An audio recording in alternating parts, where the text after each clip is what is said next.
बुलढाणा जिल्ह्यात कोट्यवधी रुपयांचा खर्च होऊनही आजही एका गावाला पिण्याच्या पाण्यासाठी संघर्ष करावा लागत आहे। बुलढाणा जिल्हा मुख्यालयापासून अवघ्या 18 किलोमीटर अंतरावर असलेल्या रायपूर गावात पाण्याची भीषण समस्या निर्माण झाली आहे। महाजल आणि जल जीवन मिशन सारख्या योजनांवर कोट्यवधी रुपये खर्च करण्यात आले, मात्र प्रत्यक्षात गावकऱ्यांना नियमित पाणी मिळत नाही। गेल्या 2 महिन्यांपासून गावात पाणी अनियमितपणे मिळत असल्याचा आरोप महिलांनी केला आहे। कधी आठवड्यातून एकदा तर कधी थेट 2 महिन्यानंतर पाणी मिळत असल्याने महिलांचा संताप उफाळून आला। 4 फेब्रुवारी रोजी रायपूर गावातील शेकडो महिलांनी थेट बुलढाणा जिल्हा परिषद कार्यालय गाठले।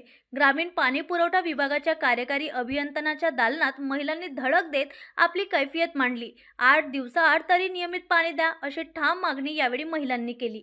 या गावात आज रोजी पाणी पुरवठा नाही म्हटल्यानंतर बुढ्यानं काय करायचं? आज त्यांचे जरा लेखायले जर ते यशन असलेलं या यशनात मध्ये ते नाल्यावर मोऱ्यावर लोळतात, त्या आई बाबाला त्यांना पाणी कुठून आणायचं? आज रोजी येरीला काट्या लावल्या, आज मळ्याना पाणी होतं तर आम्ही पाणी काढून आणून आम्ही पाणी पुरवठा करीत होतो, लेकरं बाळा पोषित होतो।